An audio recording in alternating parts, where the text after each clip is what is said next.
ngibingelele siphinde siyahlangana futhi kwiyeyeye show ngaphansi kwesegment The Week Ahead. Ngesonto edlule sike sanengxoxo nje impela eyaba ingqayizivele impela nje abantu abaningi impela bayithokozela and ngale nje ukuthi ithokozelwe kwaba intokozo impela ukubona ukuthi ithi ayibe nesasasa in terms of impacting impilo zabantu okuyinto enkulu leyo because these days kulula ukuthi into trend ibe ingenayo impact noma mhlambe ibe ne-impact engeyinhle so when we have these conversations and we can feel or we can see ukuthi kukhona okwenzakalayo kuthi akube intokozo enkulu and njengoba ngihleze ngisho at times kuba nzima ukubona i-impact but uthola ukuthi ukhona umuntu osuke elalele wa-impacteke khoneni lakhe so we are not also akukhona futhi ukuthi umuntu ulambele ukubona imiphumela ngokusheshsha njengoba ngihleze ngisho kuyaye kwenzeka ukuthi ezinye izinto zithatha isikhathi but uthola ukuthi ekugcineni i-impact iba khona so namhlanje ke sixoxisana nensizwa la yakwaZondi ekade sixoxisana nayo kakhulu isihloko sethu sesonto edlule sagcina sesiba ilento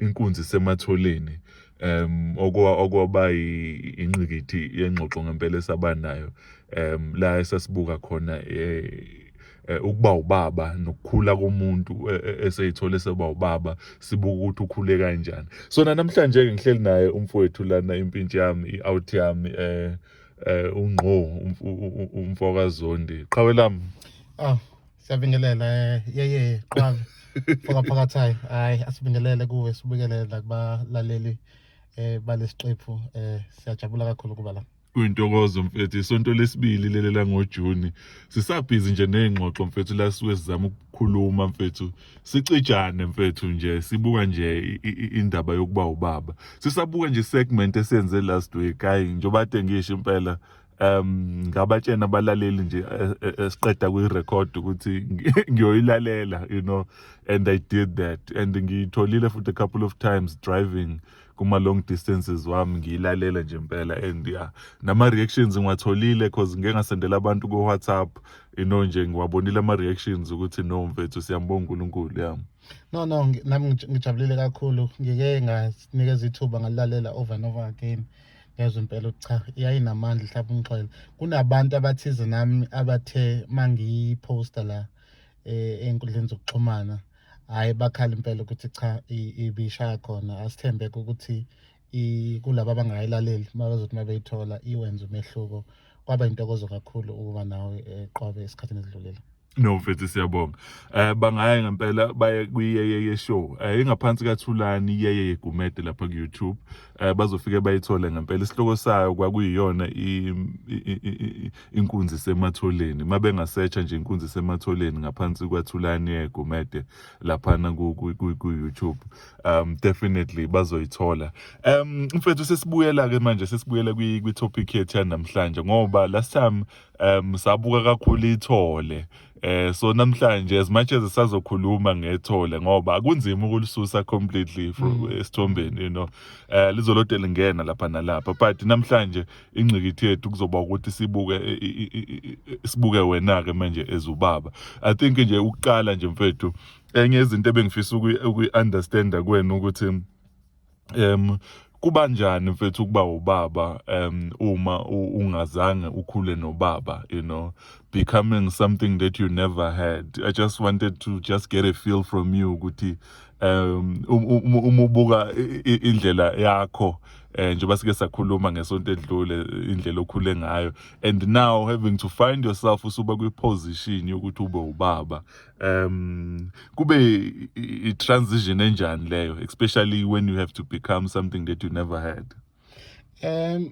ngingathi nje fuqaqaba kuyabonga for umbuzo ngingathi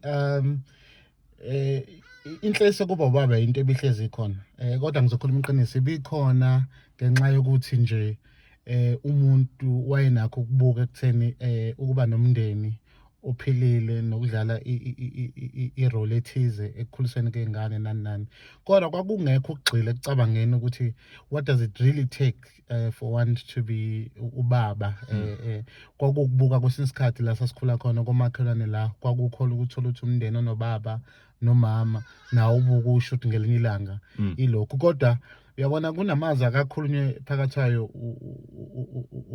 inkosi uJesu athi ngaphambi kokuba umuntu athi engage kwi-journey must count the cost. That's correct, yeah. I have to be honest, I didn't understand the extent of the sacrifices that one has to pay to become a father. Kumina kwakuyinto enhle. And ngicabanga ukuthi sibaningi sesibuka izinto ezinhle sizibuke sisho ukuthi siyadinga ukuthi sifune ukuzenza.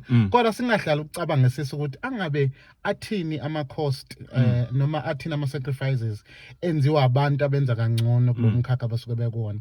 So I think ngizoqala ngebo baba ngiyakhumbula nje ngikhuluma nonkosikazi ukuthi khona ukuvevezela enginako ngiyakhumbula sithola umbiko oqala ukuthi uzithwele sizoma nomntwana kwaba khona ukuvevezela kwakukhona ngoba ngathi mangibheka emgodlagodleni ngabona ukuthi umgodlagodla unalutho okuthakathayo awunalutho olutheni engingathi mangibheka emuva ngithi cha hayi nginakho engihlome ngakhe kube nobaba kwakuthanda kuba empty in fact nje kwaku-negative okuningi kwako kwanginikeza ukuvevezela kepha kodwa ngase ngiba nethemba lokuthi cha umuntu mase efikile la efike khona uzoyihamba le ndlela sikuyona mfethu sisayibambile.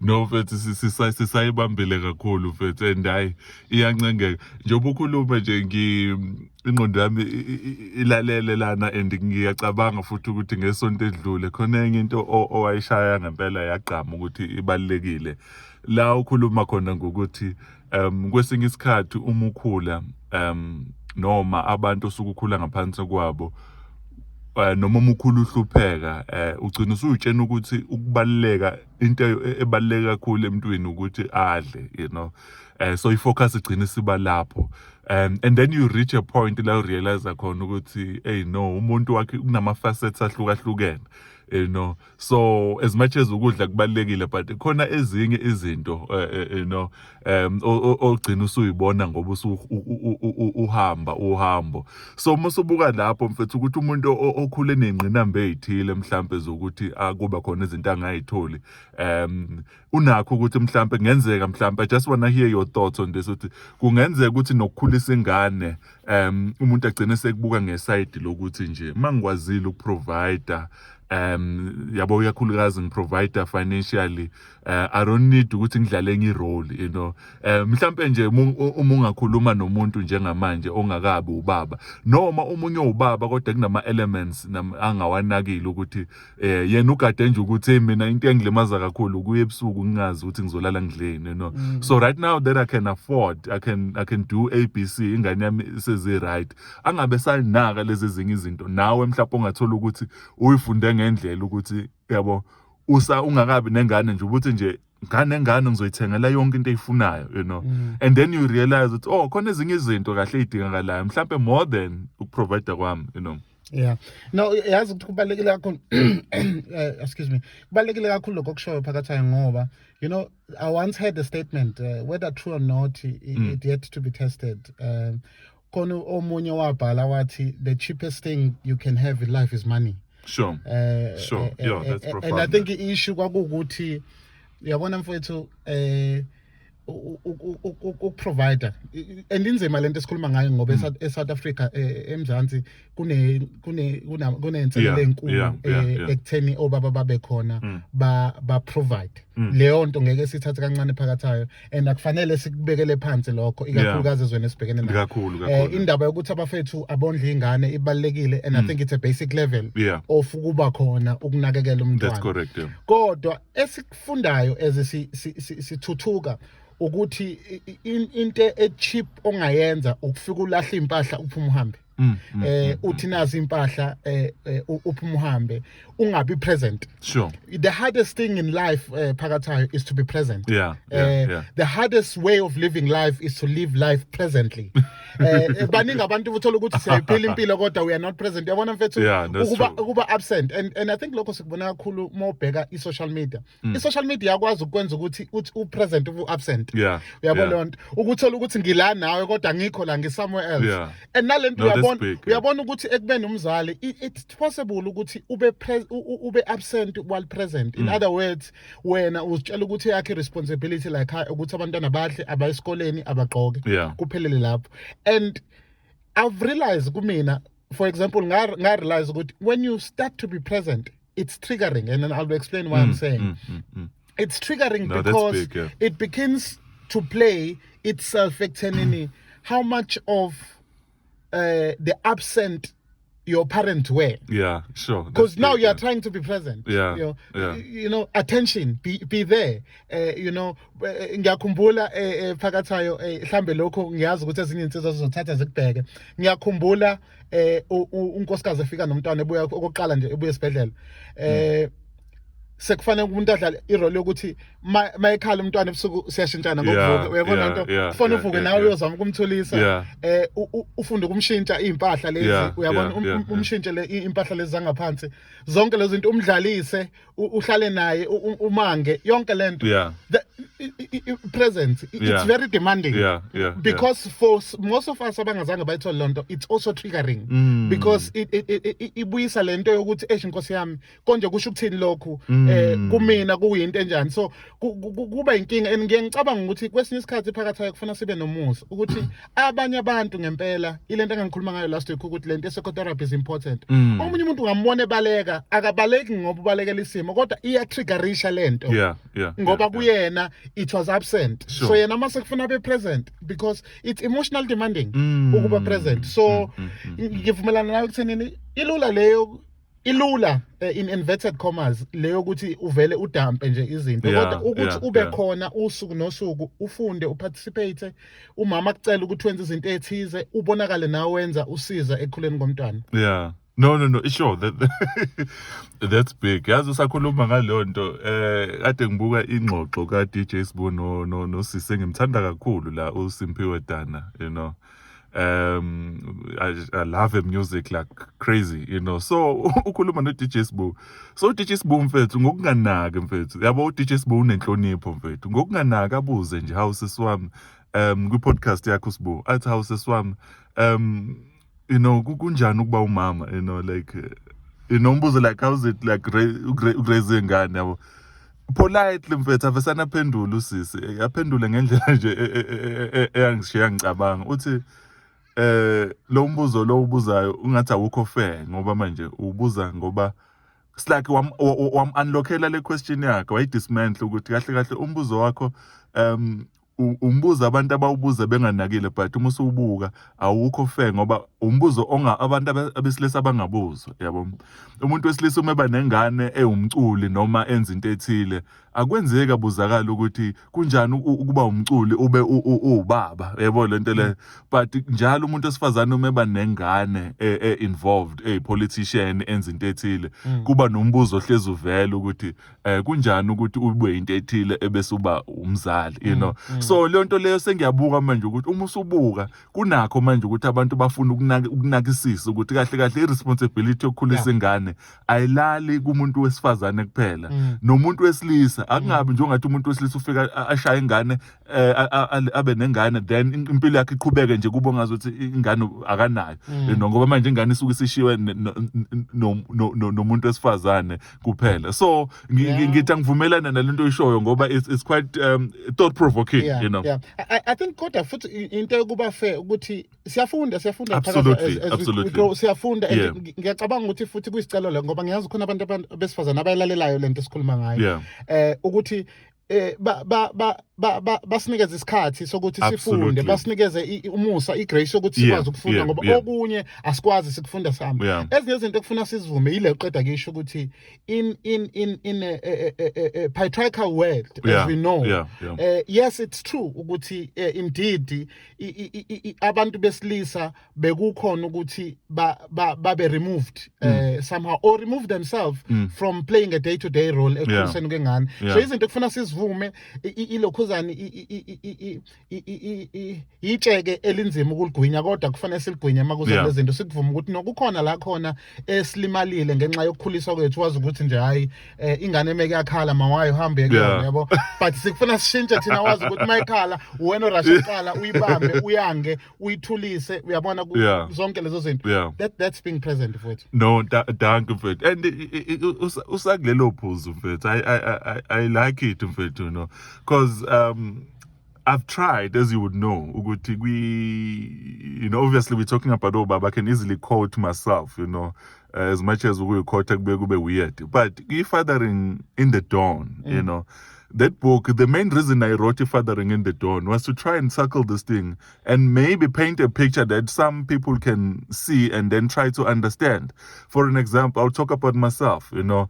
Mina ngekhathi zobaba, ubaba wami ulento uGumet, uJohn Gumet, ubaba wami mfethu ngekhathi zabo, not so long ago, yabo, kuzozalwa nje thina obaba bebehlala phansi kwesihlahla bayiphuzela utshwala, kube ukuthi umama umebeletha khona omama bazodila naleyo nto leyo, yebo lento leyo. So ubaba wami mangathiwa ngihleli nobaba wami, iyona into ebezongitshena yona leyo ukuthi ukuba indoda, you know, you know, meaning ama uncles and obaba bengibukela kubona around, that was their upbringing, that's what they understood. Now I become a father, ngithole ingane ezintathu, like, you know, njengoba wazi abafana abawu3, ingane eziwu3. Umpilo umethola zonke lezi ngane ngise-theater naye, yayibona lento leyo. So the reason why I'm sharing that ukuthi kwesinye isikhathi lento ye-grace, you know, because now with all due respect, we understand ama-group athile azama ukubhekelela iy'dingo zabantu besifazane, of which we support that, but kwesinye isikhathi gcina sengingasabukeki ukuthi kungabe kusanakeka ukuthi lo muntu esesimfuna esemuve from A to Z, mhlampe mangaka amagxathe besawathathile, yabo, ngoba ngenzeka ukuthi lo muntu akakabi lapha ko-M, kodwa lo muntu usemuvile useko-F, lo muntu uphuma from A, you know. A simple thing mfethu le oqeda ukukhuluma ngayo, ukushintsha iy'ngane amanabukeni, yabona nje, some of us mfethu ukhula uthola ukuthi you are surrounded by women. In fact, we know a friend mfethu, the guy besikhuluma naye manje abothenga amathikithi, I'm not going to mention his name. I know for a fact ukuthi ubaba wakhe bengamvumeli ukuthi angene ekitchen, yabo lento le. So bekuba naleyo nto ukuthi angangena ubaba wakhe aza abeke instruction egcekeni ukuthi angibafuna abafana bami bangene ekitchen because ikitchen labantu besifazane, kubuka ngazuthi siya divert kule ngxoxo yethu, but uma uyibuka isalinka kakhulu nokukhulisa izingane, because kuyinto elinkile ukuthi lento ukwazi ukunderstand ukuthi not so long ago ama rules ebebekiwe bethe, and now these guys are trying to move and shift and help us as women, you know, just to understand that ukuthi as much as labantu bengakabi la kufana bebe khona, but you know, yes, you know. So yeah, I just thought let me maybe share some few thoughts on that. Enye into ebengifisa ukuyichecka la mfethu kuwena, mhlambe firstly, if you could maybe remember any of your fears that you had, you know, usuzoba ubaba, like that responsibility, you know. I remember myself, like the first time I heard Ngaba, you know, Gimbamba for the first time, you know, there were some vows that I made to myself, you know, and some of them, you know, I think it has happened with all of my boys, you know, that holding them for the first time, Bekala, you know, there are things that you tell yourself, this is what I'm going to do for you, you know, I'm going to do ABC, you know, and it's just an emotional moment, you know. I just wanted to get a feel from you, Guti, you know, the times you'll have, I'm a fears, maybe, unkosikazi sayithwele, you are thinking about it, you are excited, but then fears, and then esefikile mhlawumbe umntwana mhlawumbe mawukuthi ke nangu sekhona manje, and then maybe you start to doubt yourself, will I be able to, you know, be the man that I want to be, you know. Yeah, it's very interesting. I remember my fears amaqala ngisazo ganelwa noMandlovu. That's big, yeah. Ngoba i-issue ngiyakhumbula sihleli naye in part of ukulungiselela indaba ukuthi sizoshada. Ngiyakhumbula kukhulunywa indaba yokuthi what if engabathola abantwana? Big thing, you know. What if engabathola abantwana? Yeah, no, that's a big one. Leyo nto iyobithini ngobudlelwane bethu. Yeah. And siyohandlisha kanjalo lonto. And I think these are conversations that are important ukuthi abantu who are either sebeshadile noma going through marriage bakhulume ngazi lana izinto because zibalekile ukuthi umntwana makuthiwa physically aninawo i-capacity ukuthi nimthole kusho ukuthini lokho for a relationship. So those are some of the fears that I had prior. And then by God's grace, of course, we sathola ukuthi sizoba nomntwana. Ngiyayithanda futhi language yesilungu ithi we are pregnant. Which is amazing.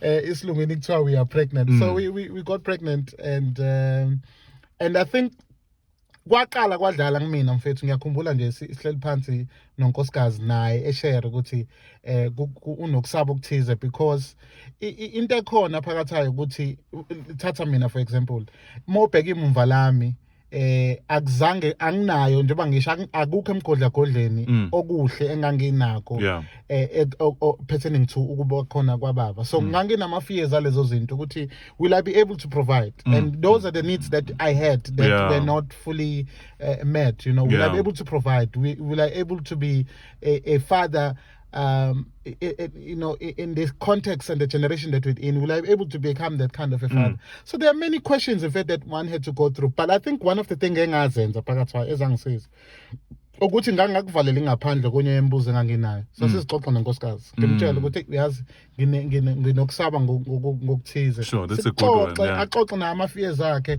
So I think kuyasiza lokho ukuthi njalo uvuleleke kulezi zinto ungaqhumeli ngaphakathi ukwazi ukuxoxa nomuntu ongakwazi ukuxoxa naye. Ekutheni what are your fears about being a parent? But yes, there were fears of it. No, that's big of it. And ubani omunye waxoxa naye especially kuleyo part because you know lezi zinto esikhuluma ngazo ziyakwazi ukuthi zikushintshe uyithola usubehave ngenye indlela. So kubalekile ukuthi umuntu osuke close njengopartner wakho kube khona lokho kuqonda ukuthi khona izinto ezithile mhlawumbe ongayiboni kahle noma oyisabayo. Ngicabanga ukuthi lento iyakwazi ukuthi ngempela insize as a couple nikwazi ukuhandlisha some of the challenges. Now mfethu another thing sisalapha I wanted to check with you, you know. Enye izinto engicabanga ukuthi idlala indima enkulu ukuthi you know we grow up without obaba, you know, ngaphansi sikhula singenabo obaba. So I wanted to check from you ukuthi ubani obe role model yakho mfethu, you know, obuthi umubuka nje uthi yazi I would like to run my family like that, you know. Kwesinye isikhathi kuba umuntu oclose ongaba umalume, kwesinye isikhathi kuba umuntu ongaleke weqhuma lentaba uthola ukuthi nje ubaba othile mfethu you know umbuka from afar, but there's that thing that you admire. I know this one, if I were to put it ngenye indlela yabona mina ngiyemshadweni I was somehow, obviously my mind was set to okay, this is it, and you know, but whenever I think about it, I didn't have much of abantu noma ama-families ngasekhaya ebengathi mangiwabuka ngisho ukuthi yazi ukuthini yabona that family, you know. I think, you know, but I just wanted to find out from you, as much as ukhona ubaba oyedwa engagcina ngenhlahla.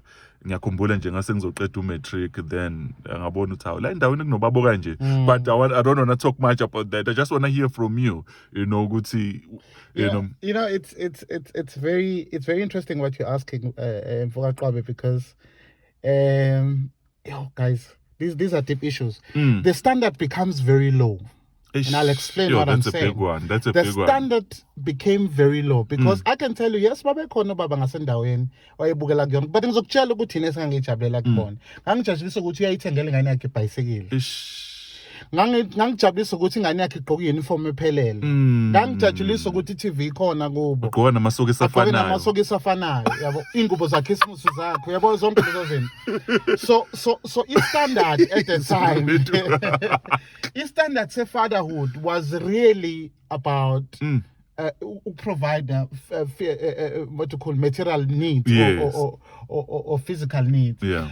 But kwakungekho ekucabangeni ukuthi ngabe labo baba ngempela babe present in kwamanye ama-facets okhula kwalo. Yeah. So ekukhuleni kwami ama basics kwazi babe khona yeso baba nje bangisho umuntu wayebhekelele ukuthi basics are there in terms of ukulokhuzana.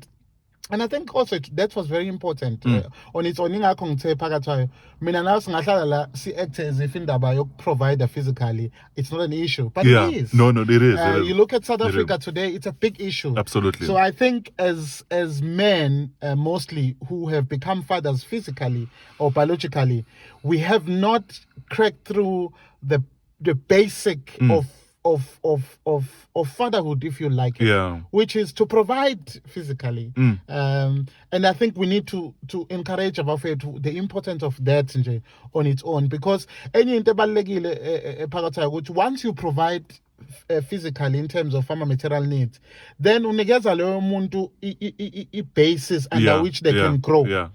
Because njengoba ngangishilo last week, umuntu mengenayo into yokugqoka akukho okunye angakucabanga ukuthi kukhona okungaphezulu ngalokho. So uma ukwazi ukuthi ingane yakho uyinikeze the basics yokuthi ikwazi ukudla okuphilileyo, igqoka ingubo, then usinikezile ama-basics under which they can be able to grow. And then of course you need to be present, but those are the basics.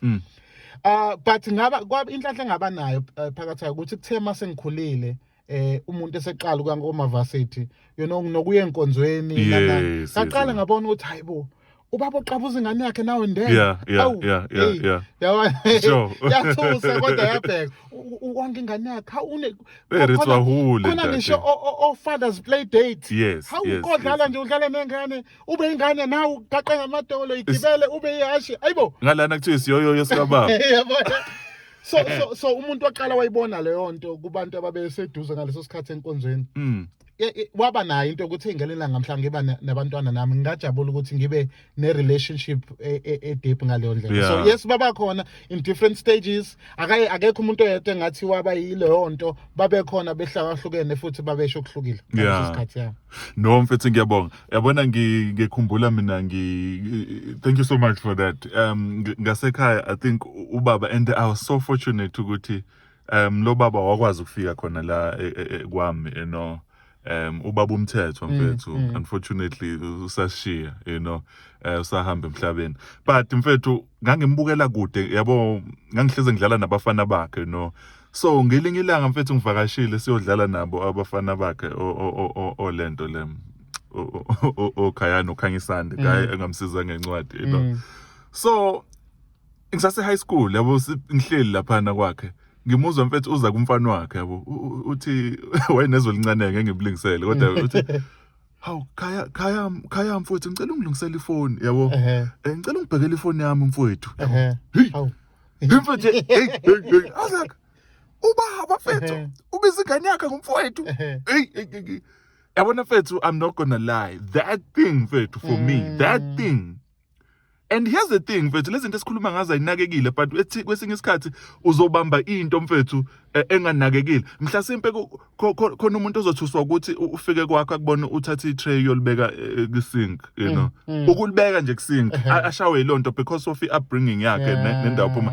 Mina mfethu into eyangithinta ngathi into ukuthi ngizubaba relate kwingane yakhe azayibize ngomfowethu, because bonke abangani bami engangibavakashela benobaba kwakunalento ewall eyayinkulu, kunzima nokuthi bakhulumisana, ubaba ebizwa ngebhakhe because all they do is to bark, makukhona bona yabo kuyatiptoa kukhona ubaba ubuyile makuthi ade secampaign ubuyile. So you know that's how every time I will try to understand ubaba, I will see that picture of ubaba as umuntu bossy, and then I meet this guy, I see this guy relate kanje nabafana bakhe, and then I was like, that's what I want, and it changed the picture for me, so he came to our house and I told him, yazi baba, you don't know this, but ngikhule ekwadukuza ngibukela kuwena, even though besine distance enkulu, because ubengena umakhelwane ubehlala like like five kilometers away, Yeah, so yeah. but bengibukela again. So mfethu, yeah, just on that mfethu, yeah, another thing now sesizogoqa mfethu, enye part ebengifuna ibe ingqikithi yale show manje. I wanted to understand ukuthi kunjani mfethu ukukhulisa amadodakazi, I'm into rap mfethu, agenge eningi eshaya rap mfethu, isho zonke izinto ngabantu besifazane. But I've seen ukuthi most yabo, the minute eba nengane entombazane, even their lyrics, they change. Wow. The way they start to speak about women, it changes the minute iningi labo liba nengane zamantombazane. I just want to get a feel from you ukuthi how does it feel ukureza amadodakazi awu-2, and yini mhlawumbe ucabanga ukuthi from unqo before abe nengane nonqo osereza amadodakazi awu-2, iziphi izinto ezenzakalayo, and mhlawumbe on your daily routines, what are some of the things you find yourself slowly adjusting kuzona because of raising daughters, Yeah. One of the amazing thing phakathayo, and lento iwela lento esike sakhuluma ngayo kuba present. Yeah. It's amazing. uNkulunkulu uyabazi ubuhlungu esihamba nabo usuku nosuku phakathayo. Yeah. uNkulunkulu uyabazi ubuhlungu esikhule ngaphansi kwabo, okunye kwabo okwahlala enhlizweni zethu ezisikhulu. Sure. And I think, and this has been my experience, uNkulunkulu has an ability of using our kids as ministry. Sure. To our lives. Yeah. To heal us. That's correct. Yeah. It's very deep. uNkulunkulu has an ability of using our kids to heal us of deep pains that we might have gone through in our upbringing. Yeah. And that is important. Whether unengane yomfana noma unengane yentombazane, yeah. that young life can fundamentally heal you if you allow it to. Yeah. If you allowed God to use that as a ministry of healing you. So I think that's one thing that I've learned, and then I've allowed myself ukuthi ngazi ukuthi lezi ngane labo tato labo popaya abancane uNkulunkulu anginikeze bona, as much as ngubaba kubona, but again they are a ministry from God to me, as much as they've been given to me as a ministry to raise them and be a good stewardship over their lives, and that is very fundamental. One thing I can tell you phakathayo, what is different between anginazi ingane zabafana, so angina experience enganani nginengane zamantombazane, but I can tell you ingane zamantombazane have a potential of amazingly make you to melt as a male figure. Yeah. Because ingane zamantombazane are very free in expressing themselves emotionally. Yo, that's a big one. Ingane zamantombazane are very free to express themselves emotionally, and it's amazing as a dad, lezi ngane zami zinokufika ngilele empedeni kwami, zifeze ngiqabule daddy zami zolala, iqabula ingane kuvele kufudumala inhliziyo. Lento encane kangaka iyazi ukuthi nginesidingo sure salokho, ingibhalele iletter, I love you daddy, wow. Say all these nice things. Amazing, emotionally. So for me, ukukhulisa amantombazane has been really a wonderful experience, yokuthi ngithole ukuthi emotionally ngibe umuntu uNkulunkulu akwazi ukuthi amheal from my previous emotional challenges. Wow. So I've been very blessed with that. But number 2 phakathwayo, ekukhuliseni ingane zamantombazane, one of, and ngiyayithanda ilokhuzana inkulumo ovule ngayo yokuthi I think they've taught me to be a gentleman. I've learned that I have to be a gentleman to my kids. I learned to be a gentleman to my kids because I see myself as the first male figure that they will encounter in this world. Profound. So I must set a standard. And unfortunately for boys, for your boys or any other boys out there, the standard is going to be very high. Because I feel that I have to be that kind of a dad to them, so that if they go out there, they will not lower their standard. Settle for less. Settle for less. Yeah. Because bayazi ukuthi ubaba has been able to be this. And I'm not talking about ukuthenga izinto phakathi. Yeah.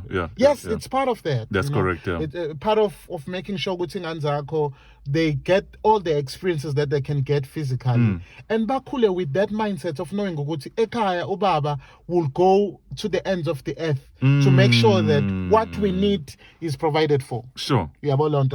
So that's the basics, but also emotionally to for them to know ukuthi ubaba is present. So I've been really challenged from that perspective, and engikujabulela kakhulu phakathi ukuthi yonke lento yenzeka as part of the process of my healing, I believe. Njengoba ngichazele kubalaleli last week ukuthi one of the things that I've done is to go to a therapist.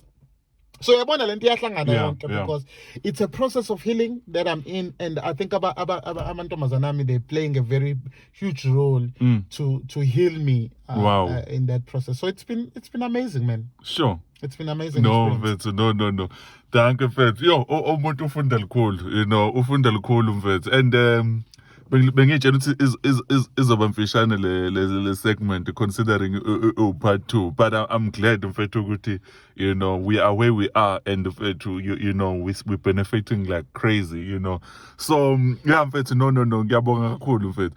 Sesizogoqa mfethu, nginama quotes la ngicabanga ukuthi mathathu ngizocela ukuwafunda, and then I want to hear your thoughts kona, so the first one, it is not a father's job to teach his daughter how to be a lady, but it is his job to show his daughter how a lady should be treated.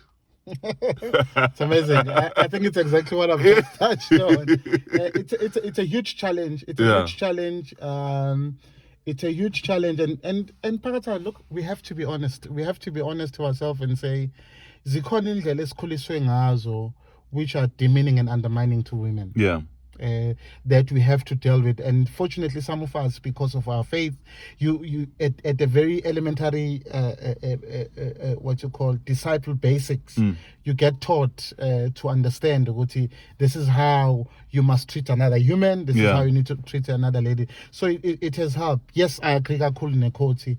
Yes, the fathers must really play that role. It's not an easy role, and I think I like what you said ukuthi siqaleka A siyaga Z, but we're in the process. We're in the process, and I think I'm also in the process. I'm not perfect, but I think my ladies, my young ladies are here to perfect me. I really believe that. Yeah. No, thanks. And I think another thing, it's amazing. These quotes, obviously, I prepared them before, and I didn't tell you about these quotes.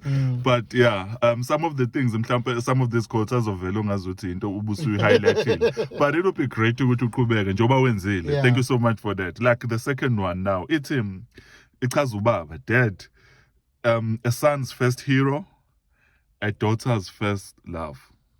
Absolutely. Denzel Washington, I'm sure you saw this quote. People should go and read it. Denzel Washington says, a son, a mother. What does he say? He says,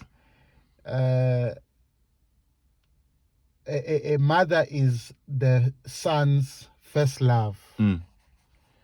A son, especially the first son, is the mother's last love.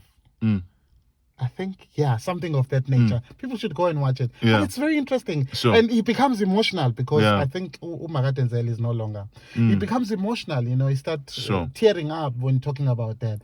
But it's so true. That's what we represent, And I want to say to every father who's out there, and especially every mother, in a family settings, parents or guidance are the first interaction of every child to what the world is.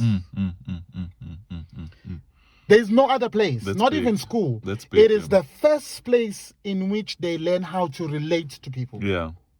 They learn at home. That's correct, yeah. A home provides that for that. If you want to see how a person will relate to humans in a long term, in how they're going to treat their spouse, and how they're going to treat people at work, it is how they first learn how to to behave around people in their own family.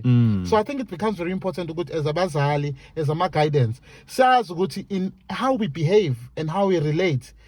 Look, entrenches in their minds how these kids relate to life generally. Yeah. Hey, the thing mfethu mangicabanga ngayo, thank you so much. That I think it's one of those things engisabisa kakhulu, you know. Ukwazi ukuthi khona umuntu oba umkhulu uthola ukuthi walimala mfethu esamncane, and kwesinye isikhathi labo bantu baze balimaza ama-generations azolandela, you know. So kubukeka bese bancane, zonke izinto ezizenza kubona singayinaki, but uthola ukuthi in a long run indlela abazo-turn out ngakhona izoba i-linked nokuthi bayitreat-eke kanjani besabancane. Absolutely. So thank you so much mfethu for that. The last quote mfethu ithi, a daughter needs a dad to be the standard. Against, she will judge all men. Amazing, amazing. I have to tell you, it's a difficult task because it's true, by the way. The quote is true. It's a difficult task, but it's a task under which every dad, especially the dads who are raising daughters, under which they need to thrive and say, I want my daughters to know that the standard is high, you know, so that they will know that. And, you know, Parata, we are talking about a very emotional topic. It is. Very emotional topic, because for me, it represents exactly what we begin to see in how our country is as far as the issues of GPV and so forth. Because and Parata, this is where, you know, they normally say the views that are not that of the station but of an individual. Because I do believe, Parata, that one of the effects of utologuti, there's a perpetually what you call violence, not violence. There's a perpetual abuse. Utologuti ugogo wakho wa abuse. Uma wakho wa abuse, now we are abuser. There is an issue of saying, you know, from women perspective, and ngicela ukuthi abantu besazane bangixolele if bezoyithola wrongly. Women perspective ukuthi kungenzeka ukuthi ikhona into ethi maybe ekukhuliseni kwakhe lo muntu esazane kwayena i-standard was so low that mase kwisikhathi sokuthi a decide ukuthi uzohlala nobani noma uzokwenza ubudlelwano nobani akuzange kube in the subconsciousness ukuthi athole umuntu ozokwazi ukumtreata ngendlela ethize. That's big. Futhi akudemand ukuthi atreatwe ngendlela ethize. So uthola ukuthi abantu besazana abaningi bagcina bezifaka ebudlelwaneni obuhlukumezayo over and over again. Ngaze ngathi ngikhuluma nabanye osisi nje sikhuluma generally ngathi, you know what is said is that some women don't even know how to remove themselves from an abusive situation. They don't know because they've never seen. They didn't see Ugogo removed from the abusive situation. They didn't see Umabe's removed from abusive situation. Even worse, they were told to go to even when there's abuse in that situation. So you see, listen, these things are perpetual, you know, and they sometimes move from generation to generation. So I think it's a big role of Obaba for them to play that role. And I think it's a difficult role for even you as Ubaba Wabafana. No, that's correct, to ensure that Abafana Bako, they know that there's a particular standard under which you treat a woman. And how do you remove yourself when a situation becomes toxic and abusive? No, mfethu, thank you. In fact, it's quite amazing ukuthi usakhuluma ngaleyo ngxenye. Nginosisi la I've already reached out to some of the ladies I'm going to be interviewing, because as much as sikhuluma ngendaba yobaba, ngifuna kuvela ukuthi iyabathinta nosisi, ikakhulukazi them talking about obaba babo and how growing under Obaba Babo made them feel or relate to abanye abantu besilisa, you know, because I think there was a time, especially when I started writing some of my books, I had the thing in mind that I was writing because I wanted to restore the relationship between a father and a son, you know. But as I was collecting information and researching, I then realized ukuthi kahle ubaba aka-existeli for umfana kuphela, you know. Even the daughters mfethu, they need ulento lena ubaba, and luningi ucwaningo mfethu oluvezayo ukulimala komuntu wesifazane osuke ekhula engenaye ubaba, umzimba, ngisho umzimba physically, khona izinto ezenzekalayo. Abanye kwenzeka izinto nje, abanye basheshe bangene ey'khathini zokuba bangene kuma-levels abantu besifazane okungakafanele bangene, ngenxa yokuthi khona into eshodayo kubona, It's quite amazing when you read around i-research yaleyo nto mfethu. So Ntanga, thank you so much once again mfethu. Like I said the last time, I was looking forward to listening to that show and this one too, mfethu.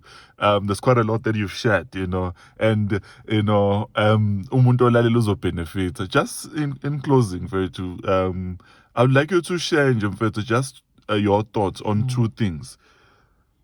Firstly, the person omzali njengamanje osemgwaqeni ebalekela ama-responsibilities. You would know, I once had a conversation Okhozi and talking about indaba yobaba, and ngacontactwa mfethu ubaba. In fact, I need to try and get hold of him. Ngacontactwa ubaba mfethu engitshena ukuthi unengane na 12, I think it's 12, yeah, noma 16, 12 or 16. Angakaza ayibone, uyasaba, manje ukuyoyiveza ukuthi, but uhleze uyazi ukuthi ikhona, and khona abantu abakanjalo mfethu, uyazi ukuthi ingane yami leya, but akazi uzoya kanjani, uyabona lento le. So ufike ube nabantu abakanjalo, uthi usenayo conviction ukuthi I need to go there, but usaba ukuthi hey, sengihlala isikhathi eside, why now, bazofike bangibuze bangithethise. I would like you to speak to that person. Okay. And then secondly, I would like you to speak to someone ongenayo ingane, but or headed kuleyo direction, ukuthi mhlasimpe iziphi izinto mfethu ongafisa ukuthi babe nakho ukuba aware ngazo while getting themselves into that place, So it's two things. You speak to that guy onengane, but mhlawumbe undermine ukuthi akanamali, akanani, so ingakho engakwazi ukuthi ayiveze abe present, bese kuba yilona umunye-ke omcijele ekutheni uma sekufika isikhathi sokuba ukuthi abe nengane, No, thanks Phakathi. Maybe sengivale ngingathi mfowethu, number one, lento i-link kakhulu kwi-conversation esaba nayo last week, fundamental kakhulu in this conversation, le ethi inkunzi isematholeni. Yeah. I think that's very important kakhulu. Yeah. I think the first place Thulani of ukwazi ukudila ngale situation ukuvuma ukulimala kwethu. Yeah. So ngingathi kuloyo baba okuleyo akavuma ukuthi ulimele. Sure. Futhi azi ukuthi ukulimala kwakhe kungenzeka ukuthi ingxenye yakho akukona ukwenza kwakhe. Ingxenye yakho. Wow. Ingxenye enye yakho ukwenza kwakhe. Ngoba lokho kubalekile ukuthi kufanele kube khona ibalance yalokho ukuthi okunye kokwenza kwami izinto nami ezenziwa kumina ngaphambi kokuba ngiqonde ukuthi azenziwe kumina. Okunye izinto ngase ngizenza nami consciously. So akuvume lokho. Futhi akwazi ukuvumela ukuthi athi ngilimele noma eya kuleyo situation aye njengomuntu ozoveza ukuthi nanti iphutha lami ngizimisela ukuthi ukulungisa. And angaqala nini? Angaqala right now. There's no perfect time. The perfect time is to be able to do that. And I think I will advise ukuthi lokho kubalekile ukuthi kwenzeke through ifamily yaboka ntombazane lo abathola naye umntwana. Yeah. Through uma wengane. That would be important because khumbula ukuthi kuyona yonke lento there was hurt.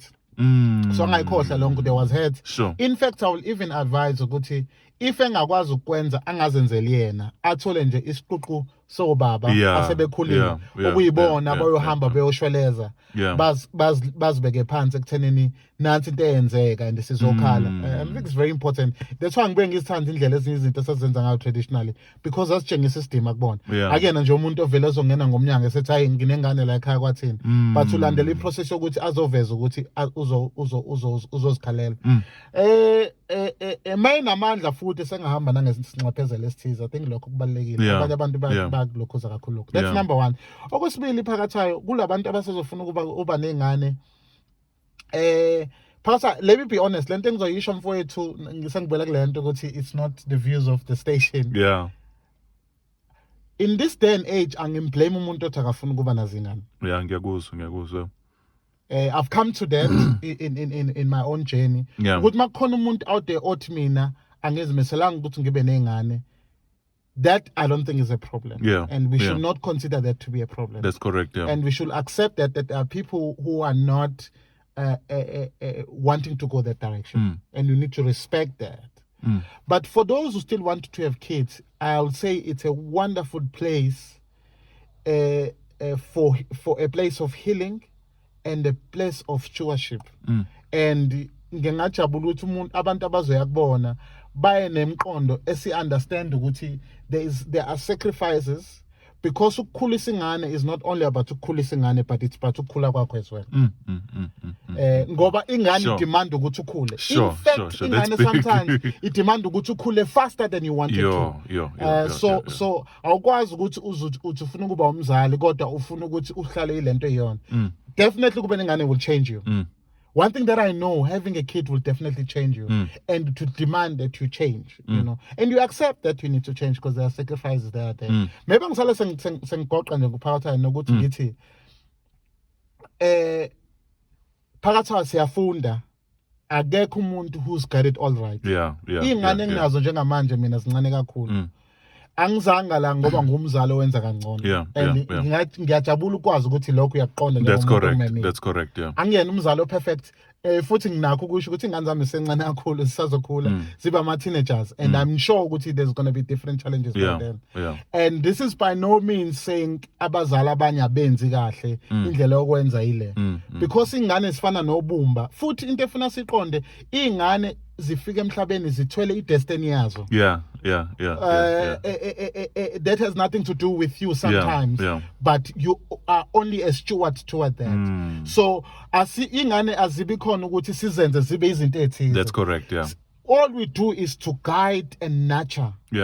For them to become that which God has endowed them to become. You know? So asifanelanga ukuthi size sabazali sis overly judge ourselves, you know, sometimes because umzali uthola ukuthi wenza izinto ethize abona ngazuthi useyazijudge ukuthi akenzi kahle khona singakwenzi lokho. We need to do the best that we can.